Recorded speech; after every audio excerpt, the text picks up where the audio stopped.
Você sabe como se tornar um palestrante? Não? Então preste atenção que você vai conhecer em primeiro lugar a trajetória desse grande artista, que é um grande artista, palestrante, escritor, sabe tudo sobre esse tema, César Romão, e vai poder te ajudar também. Chegou a hora de termos uma conversa franca.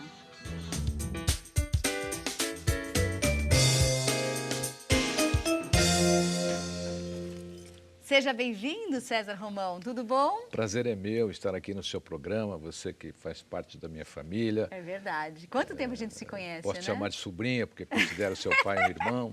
É verdade.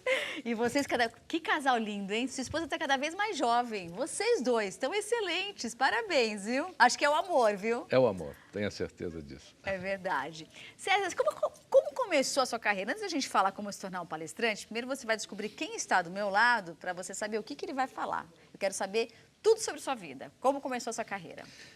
Isabela, eu escrevi um livro chamado A Semente de Deus, o qual eu quero, inclusive, deixar nas suas mãos aqui um exemplar. Ah, obrigada. Esse é o exemplar comemorativo dos 25 anos de sucesso desse livro.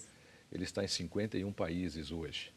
Então, quero deixar a edição comemorativa. Hoje foi dia dos presentes, hein? Obrigada. Olha aqui, ó. A livro. Semente de Deus. E os seus telespectadores o encontram em qualquer livraria do Brasil. Há 25 anos atrás eu escrevi este livro. E este livro atingiu uma venda fantástica na época. E aí as pessoas me ligavam e diziam assim: Romão, você só escreve ou fala também? Você não quer vir aqui contar a história do livro?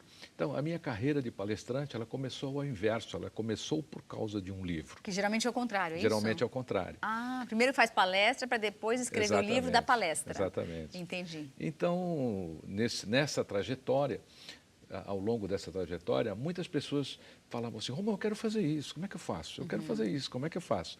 E aí eu tinha clientes que faziam palestras comigo e depois falavam: Romão, você tem alguém para indicar para vir aqui no próximo evento?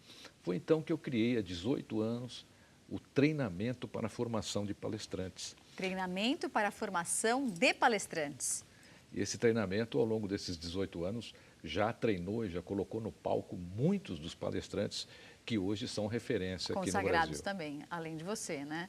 Agora, o que precisa para ser um palestrante, na sua opinião? Qual é a sementinha que a gente precisa plantar para ser um palestrante? Existem algumas características que as pessoas precisam ter. Para ser um palestrante, você precisa de um conhecimento técnico no qual você seja referência, por exemplo. Então, você pode ter feito estudos, você pode ter feito um doutorado, um mestrado, pode ter criado uma tese que pode ajudar as pessoas, que pode ensinar as pessoas a viverem melhor, ensinarem as empresas a terem mais resultados. Então, você tem material para ser um palestrante. Certo. Você pode ser uma personalidade. Então, uma personalidade... Como Lars Grael, por exemplo, Exatamente, não é? Uma personalidade do esporte, aos quais eu já tive muito aluno dessa área, ainda tenho, e todos fantásticos aí, fazendo um sucesso danado. Então, você é uma personalidade do esporte. Aí você quer falar sobre a sua carreira. Ou quer compartilhar aquilo que você aprendeu na sua carreira, o que deu certo. Ou você resolve se especializar em algo. Então, fala: olha, a partir de hoje eu vou me especializar em um determinado assunto. E aí você fica uma referência naquele assunto. Certo. Fora isso, é muito difícil as pessoas conseguirem conquistar o mercado corporativo. O mercado corporativo ele é muito exigente, é um mercado que eu diria que todas as pessoas querem participar, porque ele é extremamente lucrativo. As médias de cachê hoje no mercado corporativo são respeitáveis. Então, você tem cachês hoje de 5 a 50 mil reais de palestrantes hoje. Então, todo mundo quer, né? Sim. Só que o palco, ele exige algumas coisas. Algumas coisas importantes. A primeira coisa que o palco exige é humildade. Palestrante que não tem humildade não tem chance de ficar no mercado. Pode até fazer uma, duas, três, mas na quarta... E vai ficar por aí. Porque este mundo, ele é um mundo fantástico. É um mundo que fascina. É um mundo onde você é tratado como um artista, um up de música sertaneja, um ídolo. Vão colocar carro para te buscar, suíte principal, né? Aquelas coisas todas que existem por trás desse universo. Né, exatamente. Um outro ponto é o seguinte: é necessário que você tenha um curso de oratória. Eu sempre recomendo aqui no Brasil os cursos de oratória do professor Reinaldo Polito. Por quê? Porque você precisa de uma base para começar a aprender as técnicas que o meu treinamento tem. Certo. Então, você vai aprender comigo como roteirizar a sua palestra.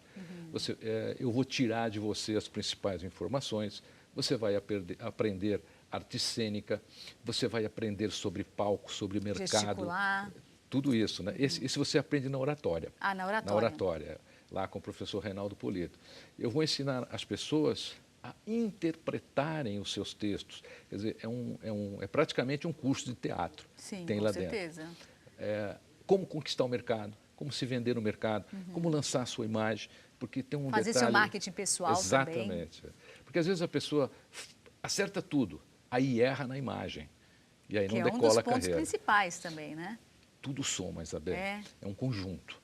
Então, é uma sinergia de uma série de itens. De fatores. De fatores. Esse treinamento leva, em média, de 3 a 5 meses. É rápido, E, de uma certa normalmente, a forma, pessoa né? já sai fazendo palestra. Que legal. Inclusive, tem uma vantagem, né? Os clientes que já me levaram, então, quando eles pedem, Romão, você tem alguém? Então, de 18 anos para cá, eu tenho bastante gente. Tem bastante gente, Então, eu tenho indicado os meus alunos e eles têm ido muito bem. Que bacana. Você falou sobre interpretação de texto e eu vejo hoje em dia a meninada, os mais jovens. Na minha época, por exemplo, para eu fazer um trabalho de escola, eu tinha que pegar a Barça. Você lembra disso, né? Tinha que pegar a Barça e ler a Barça, grifar os pontos principais para poder interpretar e fazer um trabalho de escola. Hoje em dia, existe a facilidade do nosso querido amigo Google. Você joga no Google, aparece lá, resumo de fulano de tal. E em 4, 5 linhas já vem o resumo. Você acha que isso pode ser um fator negativo para quem muitas vezes deseja ser palestrante, por não conhecer muitas vezes esse mercado de interpretação? Existe uma característica no mercado de palestras, e ela vem crescendo, que é a cópia da cópia da cópia. Então, o contratante, o próprio universo corporativo hoje, que faz uma média aí de 150 eventos por ano, Bastante. ele sabe que é uma cópia. Assim como o professor sabe que o aluno Colou. pegou do Google, porque o professor, antes de dar a prova, ele mesmo vai lá no Google e vê as faz a respostas pesquisa. que tem. Então, ele já sabe. Agora, é sempre bom, você que quer ser palestrante, não fugir das suas características, não deixar de ser você. É isso que eu prezo nos alunos. Quer dizer, você não vai deixar de ser você, você vai apenas aprender uma maneira de expor as suas ideias, o seu trabalho, né? organizar esse trabalho, Sim. porque você tem um tempo de palco, você vai aprender a respeitar esse tempo, você vai aprender mapa de palco, vai aprender a lidar com o seu público lá no palco. Eu acredito que hoje as pessoas que se preocupam muito em copiar, elas perdem tempo e mercado, porque isso não vai levá-las a nada. Entendi. É importante você resgatar as suas características. Mesmo que você tenha que fazer um trabalho, faça o trabalho, coloque lá. Peguei do Google, professor, isso aqui, mas eu interpreto dessa maneira. Pronto. É mais digno, né? Mais digno, para você mesmo. Com certeza. Você se lembra onde foi e para quem foi a sua primeira palestra? Lembro. Faz tempo? Minha primeira palestra foi aqui em São Caetano e só tinha uma pessoa. Sério? São Caetano? Foi no lançamento do livro A Semente de Deus, foi muito engraçado, foi num teatro aqui grande e só veio uma pessoa. E a pessoa não aceitou as desculpas do organizador, ela disse, eu vim aqui para assistir a palestra dele, eu quero assistir. Eu falei, então eu faço. E aí eu fiz a minha primeira palestra para uma pessoa só. E em São Caetano? Aqui no ABC, na nem cidade sabia. de São Caetano, no ABC. Nossa. Hoje, se você entrar no meu Face, que é Romão, facebook.com/Romão César, você tem fotos lá de públicos desde 100 até 3, 4 mil pessoas. Qual é o público mais difícil de conversar? Olha, não existe o público mais difícil. Nós temos 9 tipos de personalidades. Vamos falar quais são?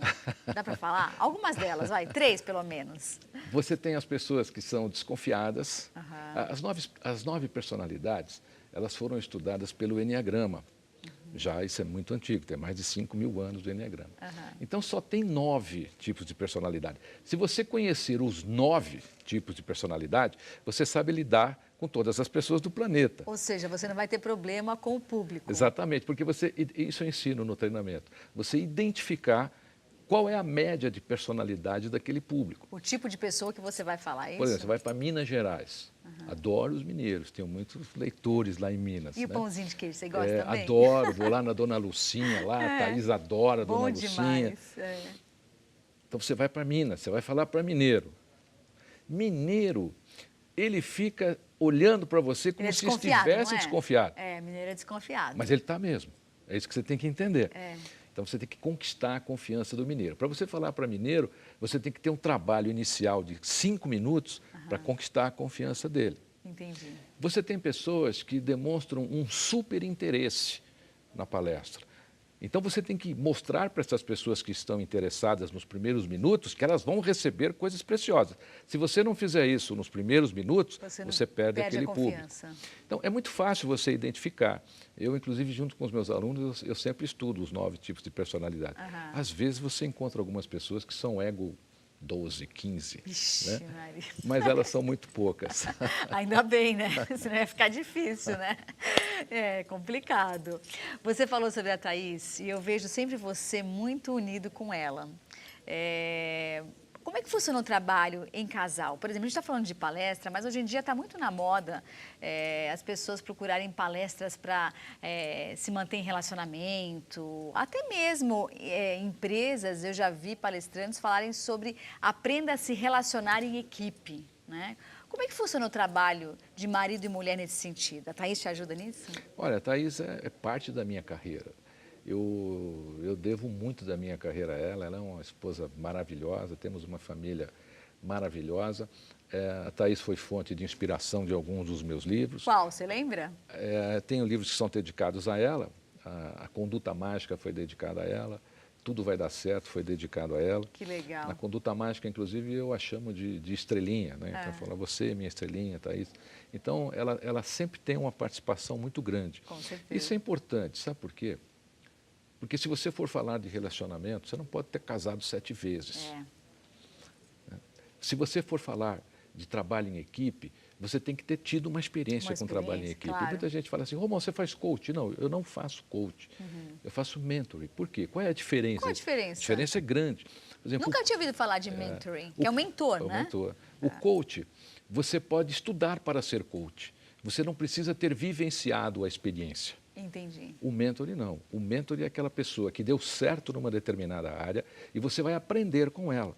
Então, a minha carreira de palestrante hoje, ela serve como mentoria para quem quer ser palestrante. Legal assim isso. como a minha carreira de escritor. A referência é muito importante. Você deve ter uma referência quando você decidiu fazer um programa de televisão. Que tem uma referência. Então, você fala, pô, eu quero ser esta pessoa. Não, olha, na verdade, eu vou te falar, eu nunca pensei em ser esta pessoa, mas, por exemplo, a minha referência no meio artístico é o meu pai. Eu tenho ele como referência, mas eu nunca parei para pensar e falar assim, eu quero ser um dia fulana de tal.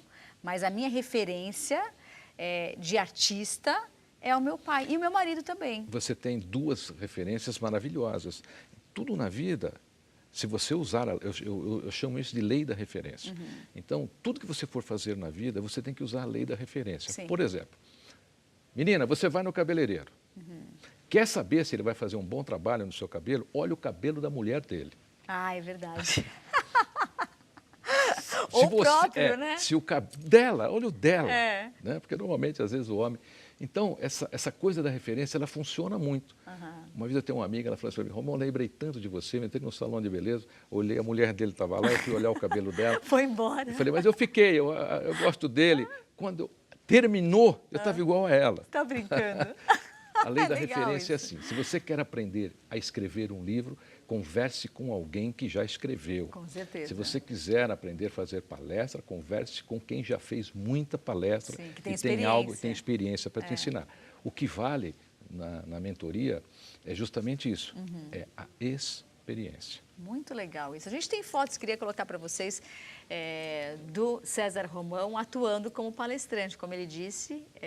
Vamos falar um pouco. Você lembra onde foi essa? Lembro sim. Olha o Raul Gil ali na plateia, olha que bacana. Olha o seu Raul. O Raul ali é o terceiro ao lado daquela vendo a menininha. menininha. Raul Gil, meu querido Raul Gil. Um beijo para ele e toda a família. Esse aqui foi no Teatro da Polícia Militar, em São Paulo. E como eu te disse, tinham acho que 700 pessoas nesse dia. O Raul Gil, inclusive, subiu no palco. Que legal. Eu até brinquei com ele nesse dia. Eu falei para ele, Raul, eu lavava seu Impala na Rua Madrid. É verdade? É verdade, é verdade. Tem uma Sério? história com ele. Ah, Aí ele subiu no palco e falou assim, agora me dá o seu endereço que eu vou à sua casa, eu vou lavar os seus carros. que legal. Mas por Eu que era você garoto, lavava o né? carro dele? Porque a Você gente era era menino? vizinho, era menino. Ah. E o Raul já era famoso, né? E ele tinha um Impala branco. Que era moda, Era né? até um prazer lavar aquele Impala branco, né? E antes dele sair para os shows, mesmo para o circo, de manhã eu batia na porta dele e pedia para lavar o carro dele. Que legal. Esse aqui é num clube em São Paulo. Parece que São só tem Paulo, mulheres. Só tem mulheres, É. Tem isso também. A carreira de palestrante, às vezes você fala para grupo de mulheres, grupo só de executivos, grupo só de presidentes Bem de segmentado. empresa, jovens. Aham. Eu faço parte do Via de Acesso, que é uma organização que integra jovens ao mercado de trabalho. Legal. Nós temos mais de 7 mil jovens lá. Que bacana. Normalmente a gente fala para esses jovens também. Tem mais fotos? Vamos ver mais São fotos. o público hoje, esse é para o Exército, eu faço a parte motivacional das Forças de Paz da ONU. Que legal. Fiz 75 eventos para o Exército Brasileiro, Que bacana, pelo Brasil César. inteiro. Parabéns. um treinamento de liderança. E eles precisam bastante, né? Olha, na realidade, Isabel, todo mundo sabe muito pouco sobre o Exército. Você sabe que as pessoas de maior força acadêmica que nós temos e as pessoas que têm um grau de formação internacional e de escolaridade dentro dessa determinada área de Exército, é o Exército brasileiro. Ah, é? Nós estamos entre os melhores exércitos do planeta. E muitas pessoas Primeiro Estados tanto, Unidos, né? segundo o Brasil. Tá brincando? Eu faço até uma brincadeira, porque as pessoas às vezes brincavam aqui numa determinada época que o Brasil seria invadido pela Amazônia, né? Porque nós temos uma fronteira fraca. Então, Sim. dizia, olha, pelo que eu conheço do Exército Brasileiro, Isso não vai acontecer. pode até entrar, mas sair não sai. É, boa. Nós temos grandes mentes dentro do Exército Brasileiro. Ah, legal. Tem mais fotos? Vamos ver mais fotos do César. Vamos ver. Ele atuando Tem como muita palestrante. faculdade, né? Tem muita universidade. Esse aqui é no Teatro Rebouças para a empresa KLA, 750 pessoas. O mote dessa palestra era qual? Você se lembra? Essa aqui é uma palestra de vendas. Aliás, as palestras de vendas são as que mais pedem. É, o eu ia te mercado perguntar isso número um, agora. De vendas. De vendas. Para motivar Pra a equipe a vender. vender. As pessoas que mais procuram o treinamento para palestrante, normalmente são executivos que deixam o seu cargo, um CEO que deixou aquele cargo, então ele tem um conhecimento acumulado, ele tem uma experiência para dividir, então ele passa a fazer palestras para tentar dividir essa experiência. Ou mesmo diretores de empresa, que esse é para o Rotary Internacional. Ah, o Rotary. Ou mesmo diretores de empresa que querem fazer palestras para os seus clientes, às vezes a pessoa não sabe como montar uma palestra da sua própria empresa. Entendi. Aí você direciona. E aí a gente direciona e ele passa a rodar o Brasil aí fazendo palestras para os seus fornecedores. Que legal. Eu tenho a impressão de que nós brasileiros somos... Eu já trabalhei em agência de publicidade e eu me lembro de os publicitários que visitavam a nossa agência aqui no Brasil dizerem que os brasileiros, eles queriam levar estagiários brasileiros porque dizia que nós brasileiros somos um dos países mais criativos do mundo. Né? Como você vê isso no mercado de palestra? Você acha que a gente pode ser criativo, a gente pode sempre estar inovando, levando, por exemplo, incentivo a vendas de formas diferentes? Essa é uma coisa que vai te manter no mercado de palestra, a sua criatividade. A minha primeira palestra que aconteceu hoje é totalmente diferente e a que vai acontecer amanhã será diferente, a que vai acontecer daqui... Nenhuma igual a outra. Não dá para ser igual. Por quê? Porque nós vivemos hoje num mundo muito veloz. Competitivo demais. Competitivo. Também. Então, você tem coisas que desaparecem simplesmente hoje. É verdade. Você tem o Orkut, por exemplo, que atingiu 50 mil pessoas em 2, 3 dias e, de repente, ele sumiu. Você sabe que hoje cedo eu fiz uma análise de uma situação de rede social que antigamente você colocava a foto, as pessoas curtiam. Aí você fazia vídeos de 1 minuto, as pessoas curtiam. Aí fazia de 30, as pessoas curtiam. Agora, são 15 segundos de vídeo. Quer dizer, daqui a pouco vão ser 2 segundos, não é nem vídeo. Quer dizer, cada vez mais as pessoas buscam, através das redes sociais, coisas mais rápidas, não é? Rápidas e interessantes. Quer dizer, o quanto você é interessante em cima de um palco. O que as pessoas vão aprender com você. Sim. Essa é uma Quanto pergunta... você vai segurá-las, né? Exatamente. Essa é uma pergunta que todo palestrante tem que fazer para ele. O que é que eu vou ensinar? Porque quem não ensina não fica muito tempo. Entendi. Existem palestras também que são palestras de animação, né? Então já são mais shows. Sim. Isso tem muito também, mas essa parte de shows eu não faço. Não faz. A gente só faz o preparo do palestrante que tem conteúdo, experiência ou uma carreira que ele queira dividir com o público. Entendi. Muito legal, né, saber sobre tudo isso. Você falou sobre motivação. Na sua opinião, o que falta para o brasileiro para se sentir mais motivado com toda essa situação em que a gente vive? Civismo. Só isso. Não falta mais nada. Porque a nossa grande crise hoje ela é moral. Nós tínhamos a matéria Educação Moral e Cívica. Nossa, eu adorava. Eu falei outro dia aqui, né, menino? Você lembra? Era o EMC. Eu adorava. Uma das matérias que eu mais gostava de ter na escola. Eu me formei no Colégio José de Anchieta, foi onde eu fiz o colégio. No bairro da Vila Prudente, vizinho aqui. É pertinho. Eu nasci em Ipiranga. No Ipiranga, então conheceu lá Estudei também. no São José dos Padres de Sion. É isso mesmo. Então hoje falta civismo, sabe? Falta um pouquinho mais de amor à nossa pátria, porque quando você tem amor à pátria, você não para na vaga do deficiente. Quando você tem amor à pátria, você não joga uma latinha de refrigerante ou de cerveja pela janela na estrada. Quando você tem amor à pátria, você não passa no farol vermelho, você não para em cima da faixa. Então, tudo isso é civismo. Você tem mais respeito. Essa falta de moralidade hoje no país vem do povo. E o político sabe disso. E ele faz parte do povo também. E ele aproveita. Exatamente. Adorei, César. Obrigada por ter vindo. Um beijo, Thaís. Está cada vez mais linda. Parabéns pela família. Muito obrigada. Vou deixar os contatos do César Romão aqui. Tem o site cesarromão.com.br, o Facebook, facebook.com/Romão César. Lá você encontra um monte de coisa. E no YouTube tem os vídeos também, né? Tem bastante. Aliás, quero deixar um abraço para o seu pai. Quero deixar um abraço para o Maurício. Para o meu sobrinho palmeirense. Tá certo? Quero deixar um abraço para ele. Dizer para o seu pai que outro dia eu achei uma foto nossa antiga lá no ateliê do De Carlos, que nós tivemos o mesmo alfaiate por muito tempo. Meu Deus do céu, De Carlos. Vou dar um ciúme no seu pai agora, pode? Pode. Gilberto, ó, De Carlos. Que legal. Nossa, você voltou no tempo agora. Obrigada, viu? Obrigada. Eu vou para um rápido intervalo e já a gente volta com uma reprise a pedido de vocês, telespectadores. Vamos saber sobre a saúde ocular. É rapidinho.